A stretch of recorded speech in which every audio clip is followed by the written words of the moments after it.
నమస్తే సార్, మీ పేరు? నా పేరు A Ravindra Babu. I'm school assistant biological science madam. Sir ఎక్కడి నుంచి వచ్చారు? ఏకొండూరు మండలం రామచంద్రపురం హై స్కూల్ నుంచి వచ్చాను మేడం గారు. సార్ పిల్లలకి ఎస్ఐ రైటింగ్ కాంపిటీషన్స్ విజయఆర్ హాస్పిటల్ వారు కండక్ట్ చేశారు. మీకు యాజ్ ఏ ఫ్యాకల్టీగా మీకు ఎలా అనిపిస్తుంది? పిల్లల పట్ల విజయఆర్ గారు తీసుకున్న స్టెప్స్ చాలా అభినందనీయం మేడం గారు. ఈ రోజు డయాబెటీస్ అనేది చిన్నపిల్లల్లో చాలా సమస్యగా మారుతుంది. ఇది తెలియకుండా చాప కింద నీరులాగా మారుతుంది. చిన్నపిల్లలని డయాబెటీస్ ఎస్ఐ రేటింగ్ పెట్టడం అనేది చాలా అభినందనీయం. విజయఆర్ కి చాలా ధన్యవాదాలు తెలియజేసుకుంటున్నాను. ముఖ్యంగా మా పాప కూడా ఇందాక మాట్లాడిన ఆమె కూడా డయాబెటీస్ సార్ పేషెంట్. ఆమె కూడా చాలా యాక్టివ్ గా పార్టిసిపేట్ చేసింది. మా పిల్లలు కూడా చాలా యాక్టివ్ గా పార్టిసిపేట్ చేశారు ఈ ఎస్ఐ రేటింగ్ లోను. చాలా అభినందనీయం మేడం గారు ఈ విషయంలో. So thank you very much sir.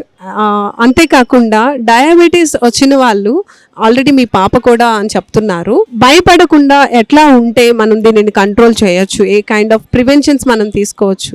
Diet లో కొన్ని మార్పులు చేసుకోవాలి మేడం గారు. తర్వాత రెగ్యులర్ ఎక్సర్సైజ్ చేసుకుంటూ ఉండాలి. కార్బోహైడ్రేట్స్ కొంచెం తక్కువగా తీసుకుంటూ ప్రోటీన్ ఫుడ్, ఫ్యాట్ ఎక్కువగా తీసుకున్నట్లు సార్ ఇచ్చిన బుక్స్ చాలా ఉపయోగపడ్డాయి. వాటిని ఫాలో అవుతే డయాబెటీస్ ని మనం ప్రివెంట్ చేసుకోవచ్చు మేడం గారు. ఈ విషయంలో విజయఆర్ గారికి చాలా థ్యాంక్స్ చెప్పాలి మేడం గారు. థ్యాంక్స్ టు విజయఆర్ మేడం గారు. Thank you very much sir.